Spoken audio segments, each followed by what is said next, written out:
Yes, I'm that person talking about AI on a tech conference. Hopefully you enjoy it. So let's get you started with GenAI on Flutter apps. This is me. I'm Elaine. I work at Sphere here in Paris. I'm a Flutter GDE. Right now, my current role is Android development. And I am actually a former Google Assistant GDE.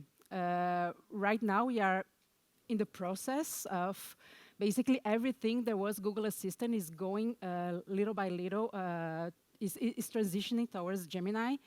So the Google Assistant GDE title is no longer a thing for me, but we'll see what is coming up next. Here are my socials on X, Twitter, and on LinkedIn. If you'd like to follow me, catch up with me, don't hesitate. So let's get started with GenAI for Flutter apps. And I'm going to be walking with you through 4 steps, from easier to harder or more expert stuff. And the very first step is actually a very naive one. I think everyone here in the room has already started actually with GenAI. GenAI is actually you start with GenAI actually by having fun. Right here, I put a screenshot of the Gemini Android app and the ChatGPT Android app. And everyone can do this. Everyone can either download those apps or go to the web client, start asking funny questions, create stories, doing funny prompts, asking random stuff. So this is actually how you get started with it, is actually playing with it and seeing how it works. So behind those interactions, there are some key concepts that you have to know. So as I said, those are the clients, Android clients for ChatGPT and Gemini. And what's going on is that when you're typing a text and sending it to the client, you're actually entering what we call a prompt. A prompt is basically a command, what you're asking the agent to do. And when you send it, what's going on behind the scenes is actually you're sending it to a server, either a Google server or OpenAI server. And it is on the server where inference takes place. This inference, basically, if you start reading about GenAI, you're going to be hearing that a lot. It's basically the predictions, how the models are predicting the next word of the generation. And so the server makes this prediction and gives back the response to the user and shows it on the screen. And in order to do those predictions, those predictions are being run on models. And those models for generative AI, they are called LLMs. Everything that you need to know is that they're very, very, very big models that have been trained with a lot of public data. So they're pretty huge. And on the clients that we use as an average user, not a paying customer, on ChatGPT client, the model that you're using is GPT 3.5, and on the Gemini client is Gemini 1.0 Pro. So that was the first step, actually playing with it. So I call people who have actually started with GenAI the commoners, because basically everyone can do that. My mom can do that, my grandma can do that, children can do that. So I guess, I was guessing that everyone has already started playing with either Gemini or ChatGPT. So how many commoners who have actually, don't be shy to show your hands, who have actually played with some prompts, have used ChatGPT on the web, on the so yes, and I actually cannot see you that much. Yeah, so basically everyone. So congratulations, step 1 is done for you. So let's take the second step. Let's go further. And the second step is actually saying, okay, so I started asking funny questions. I started playing with this tool. So can I do more interesting stuff? And as I said, I was talking about this concept of prompt, which is the command that you give to the tool. And you can actually tinker with it a little bit to have more interesting answers. So, for example, you can say, okay, act like a software programmer, act like kindergarten teachers in order to model the way that to better, how to say, to better target your audience or have better answers more suited to your audience through that. The second example, the second screenshot you see on the middle, it is actually giving examples. So, okay, this is what I have begun to write a list that is describing something for my app. Can you write more data like this? And it is generating more examples that I can use, for example, for tests, for mocking data. So this is interesting. And on the right-hand side of the slide, you can see that maybe you are already using the APIs that those providers provide by actually using tools that you use every day that have integrated those kind of features, such as GitHub Copilot, Notion, Google Docs, Google Drives, and so on. And so basically, you are integrating those generative AI features in your workflow by actually using it to help you write faster code or write better emails and so on. The key concepts behind those concepts, the things that I just said, it's prompt engineering. Basically, writing better prompts means mastering something that we call prompt engineering. The input can be either a question, a task, something that is representing an entity, or something that is going to be completed. And you can add context, constraints, and you can give examples. On my screenshot right there in the middle, you said that I gave one example. Again, on the literature about GenAI, sometimes you can see things that the people that are saying, okay, zero-shot prompt, a one-shot prompt, or a few-shot prompt. Zero shot is when you give zero examples, one shot is when you give one example, and few-shot prompt is when you give, well, 2, 3 examples. So right here, I did a one-shot prompt. And then for the tools integration, just as GitHub Copilot, Notion, Google Docs, basically you're indirectly using the APIs. And other concepts that you may encounter when you're at this stage, at this step, is that you are writing a lot with, you are interacting a lot with the agents. So you're maybe, I don't know, 5, 10 minutes after you started the conversation on the same screen, basically. Sometimes it loses the context. It starts forgetting what you said in the beginning, so this is what you call a context window, and those are some limitations of the models that we're going to see further. So these people, I call them the workflowers. So who here has used a GitHub Copilot, helpers on Google Drive or something like that? Yes, so I think maybe 50%, something like that. And my thing is falling. Okay. Should I, je le live? No, je laisse? Okay. I think I'm not, oh, maybe I can je peux le laisser? Okay. So yeah, so maybe 50% of the room have already used or already has been doing so this more advanced usage. So really interesting. So let's go further because, of course, we want to integrate it in our app. How do you do that? You use APIs, you use SDKs, sorry. So for the purpose of this talk, I'm going to be talking about 2 of those. So always the same, Gemini and OpenAI. For Flutter, there is official package provided by Google, which is implementing the Gemini APIs. For OpenAI, there isn't an official package, so I just put here for the reference the one that is the most popular. So when you're actually interacting with the APIs, you have to choose the models which you are going to be using for your app. Here are the models for Gemini. I'm not going to go through all the details. The very first one is the most capable one, and it is on preview right now. You cannot use it through the APIs. I should just take this off because it's falling, or maybe just leave it here.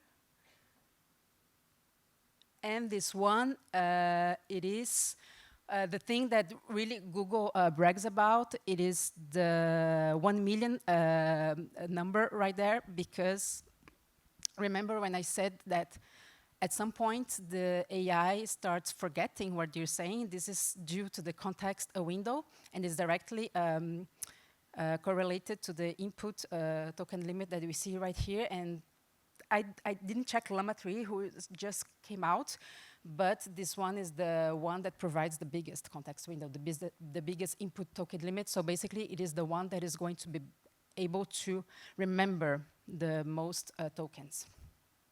The capabilities, so code generation, text generation, problem solving, and so on.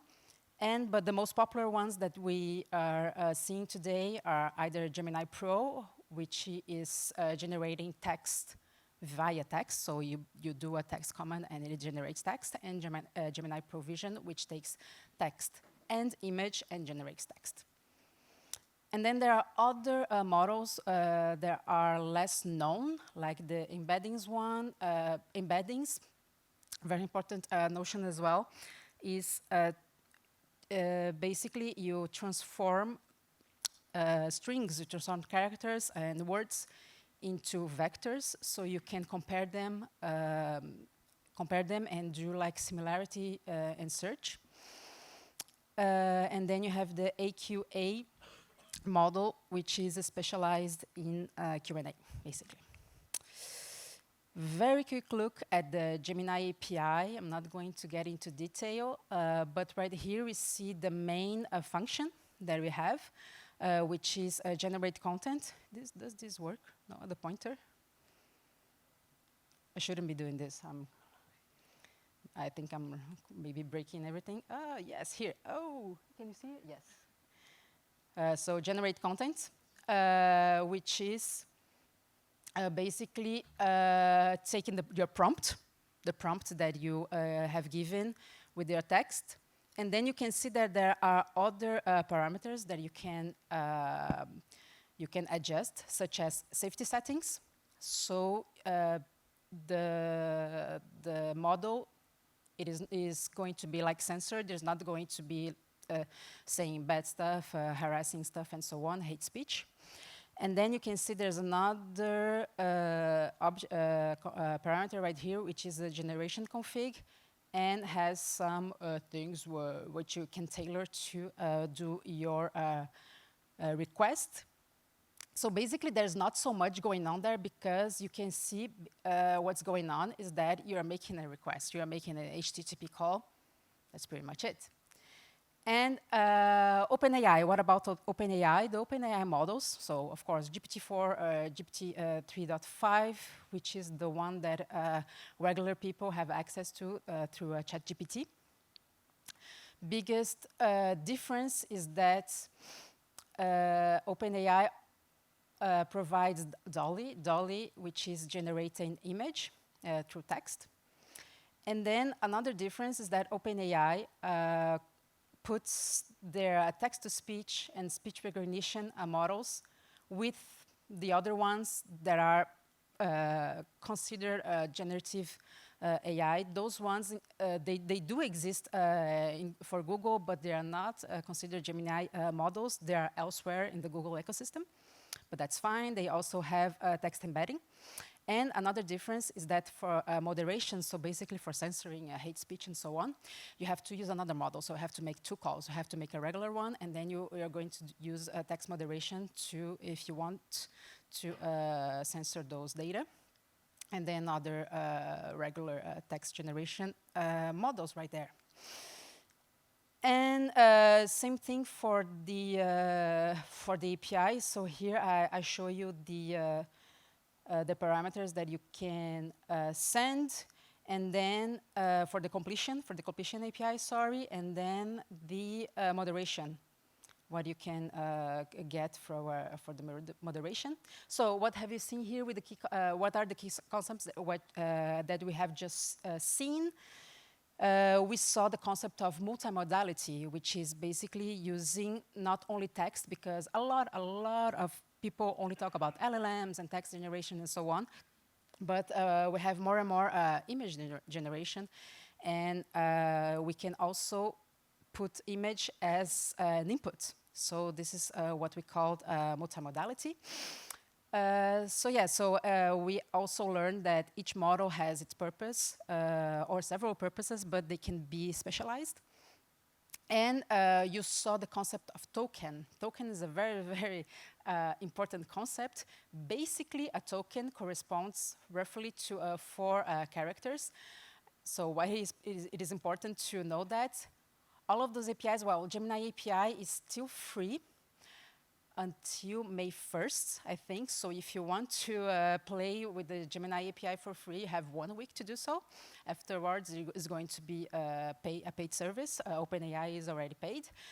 And the way they charge you is by, of course, API requests, such as every paying API do, but also the token utilization. So you should really control the token utilization. This is why I put here that you can actually limit your requests. You can, if you take a look, you can send max tokens here, for example, for OpenAI. And another interesting configuration that you can do is the temperature. The temperature basically means that, is a configuration that varies from 0 to 1. 1 being saying, you're actually saying to the model, so be very creative and be very random. So it's going to be really good for creating stories and stuff like that, but not very good for actually answering to factual questions. And if you put 0, it is going to be less creative. You will choose the most likely token. There's going to be the next word. One thing that is important to note here is that when you put 0, doesn't mean that your AI is not going to hallucinate. Hallucinations is a really big problem that there's going on with generative AI, when your AI is basically saying something that really doesn't make sense. This is called hallucination, and there are technical solutions for that we're going to see. So those who have here played with the APIs, OpenAI API, Gemini API, no? Oh, yeah. Maybe 5% maybe. Okay, cool. So I don't know when you use the APIs, if you took a look at the warning that Google put here. So people basically who have played with the APIs, I call them the prototypers. So we have maybe 5 or 10% of the room who have done so. Google encourages you to use it, to play with it, to see what's possible, to, well, basically already put it in an app, get it up and running, see what you can do, have ideas, but it is not recommended to it is not recommended to do a direct call to Gemini on a client. So this should be done on the server side, because as you can see, the models are very, very big, and billing can get very, very high if you don't protect your API keys. And I guess most of you know about security on mobile. It's very, very easy to get it. It's actually impossible to hide a client API key on a mobile device. So this should be done on the server side.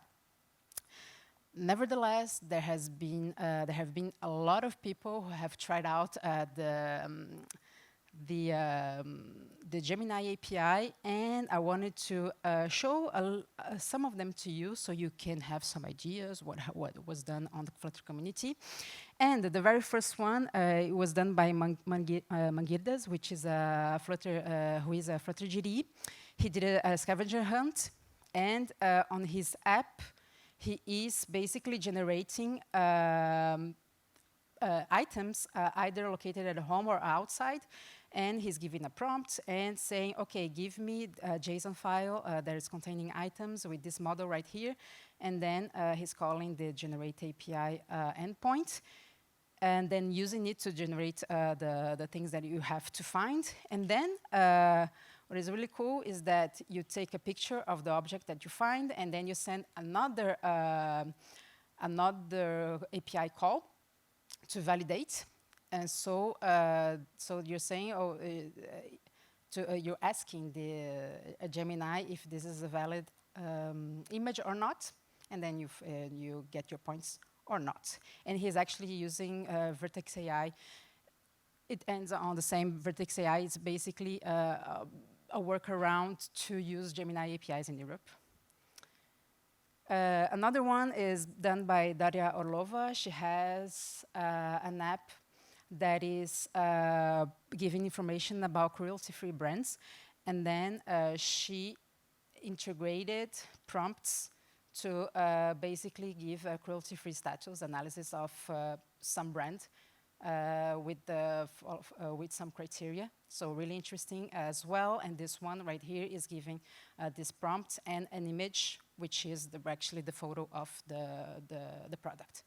Really interesting stuff as well. This one is giving an image, which is the photo of ingredients. And then they're saying, okay, you are a very experienced diet planner, and please give me a recipe with the ingredients that you find on this photo. So really cool stuff as well. And the last one, I think, is story generation, so pretty cute as well for children and others, other kinds as well. So it takes a photo from your phone that you have already taken, some parameters, and then the first part, basically it gets information from the photo, so a teddy bear, a little car, something like that, some toy. And then it creates a story with the things that it has found on the photo and the parameters that you have set. So pretty cute as well. All of these examples are available on GitHub. You should check them out. So as I said, it is not recommended to call the Gemini API or the OpenAI API directly. So there is actually, of course, maybe you're seeing where this is going. I'm going to be talking about the cloud just afterwards, but there's an in-between solution, which is very suited, I think, and very good for mobile developers as us.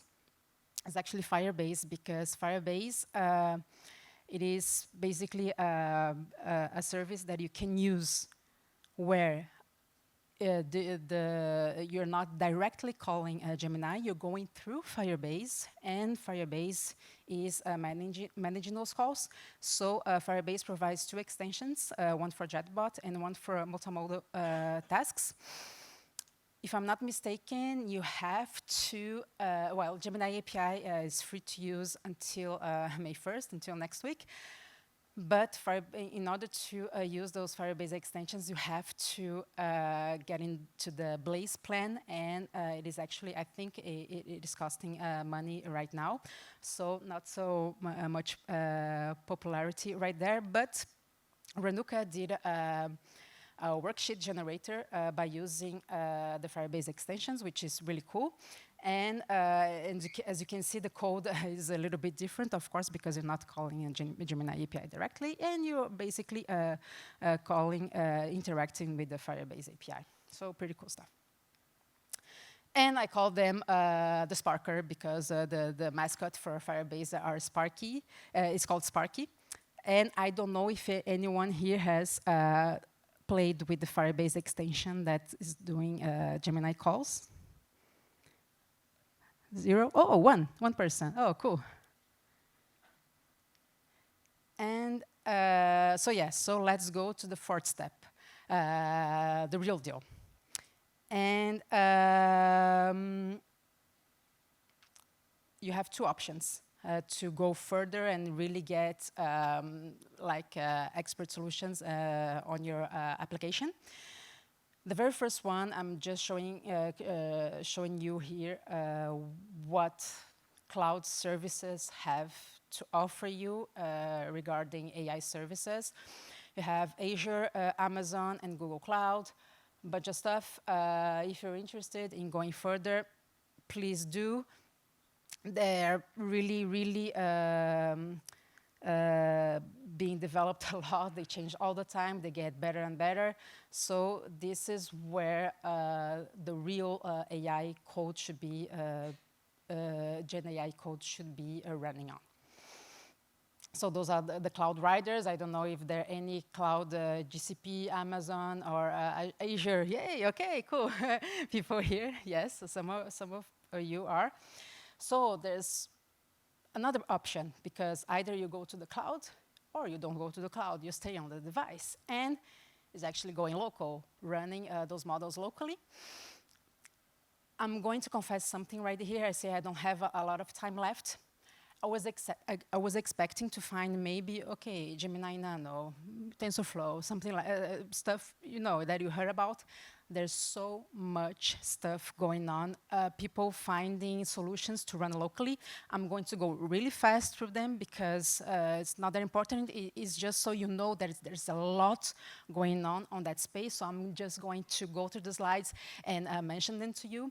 If you're interested in local solutions, please investigate more, because it's really, really nice ecosystem that's really dynamic and is really being really developed. The first one, actually, this one was on my mind as well. MediaPipe. MediaPipe is Google Solutions. So you have Google Solutions to run machine learning and AI solutions on the device.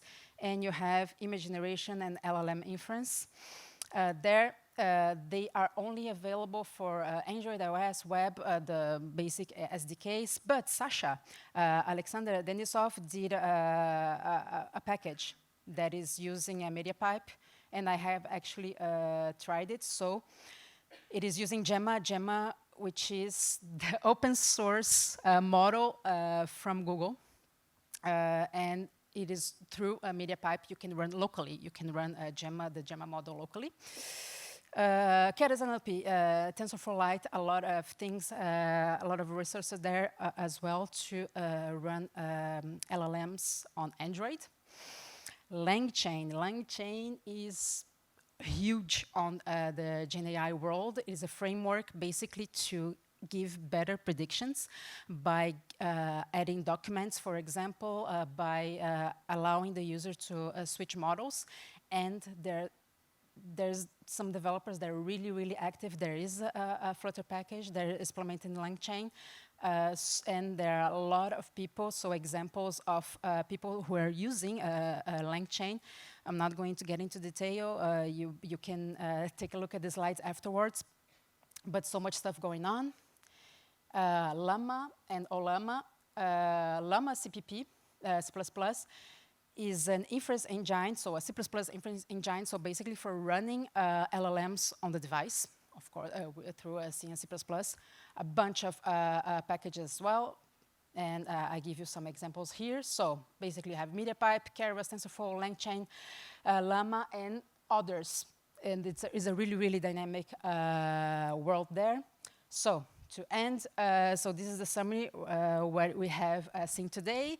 All the 4 steps with the 2 options. So basically discovering, getting better at prompting, calling the APIs locally through the official SDKs and APIs, using Firebase extensions, why not?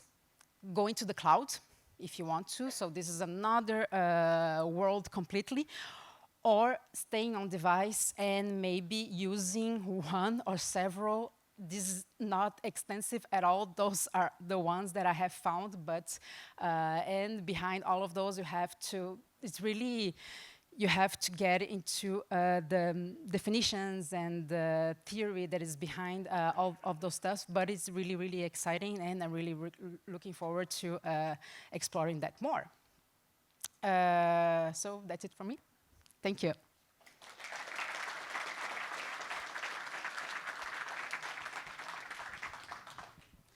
Thanks a lot.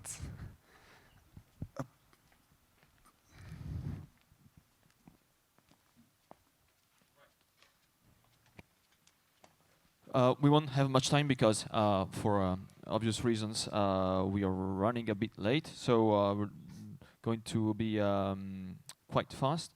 But I assume there are lots of super interesting questions. So if you stick at the bar, I think there are Yes, lots don't of people hesitate. wanting to talk with you. I have some questions myself, by the way, which are basically. We saw so much stuff that could run on a physical device. Is there a recommended device like iOS or Android by Google to run Gemma? I haven't actually talked about Gemini Nano. Gemini Nano is under preview right now. It is the way to run Gemini officially on Android. It is tightly how to say, coupled with the system with Android, and as far as I know today, it's only available for Pixel 8 Pro and Galaxy S24 devices because it is running. It's actually a physical problem. It's running on TPUs or Sure. yes. And just linking a question that is just arrived. This is for LLM and still for locally. Do you have any like a prompt to image solution that could run on an Android device? I only saw text to text. Okay. Only saw text to text. Yeah, for now. But maybe there exists. I don't know. It will. So much stuff. Yes. Do you know if there are some legal restrictions for these tools usage, either from the country they are targeted for example, or from Apple or Google? Are there some restrictions? Right now, unfortunately, we cannot use Gemini APIs in Europe. I hope it's only, yes, a legal issue that they have to figure out, but it should be available to everyone. So I'm not aware. Maybe there are some restrictions, but the only restriction that I know is this one. Is it based on where the user is with its phone, or? Yes. Okay. It detects if you are in Europe, you have an European IP, and you're using some application that is implementing the Gemini API. It will say invalid region, something like that. Okay, so it's based on the IP. Yes. So if we use some tools to change the IPs, yes, okay. And in order to create the as a developer, in order to create the key, the API key, you have to use the same tool. Okay. I think we have time for our last question.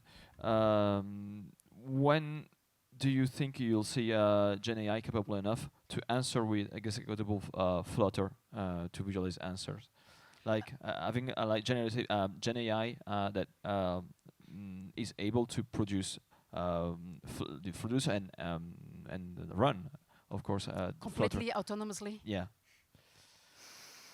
Because in a way, it depends on the app. If it's an app, there's only showing the button. It's available today. Yeah, exactly. Because in a way, with OpenAI, to put more context. So with OpenAI, we already have an interpreter which is based on Python. Do you know like any initiative or having like an interpreter based on Dart or? I don't know. No, I don't know. Okay. But maybe one day. Okay. Yes, but I don't think it's going to be perfect. I don't know. Okay. Well, this is a very, very long discussion that we can have. But yes, for real apps, I think that those tools, they can help us. Yeah, sure. They're never going to be completely. They are not going to replace us completely. Emil, so far. We'll see. Yeah. All right. Thank you very much indeed. Yes, Thank you.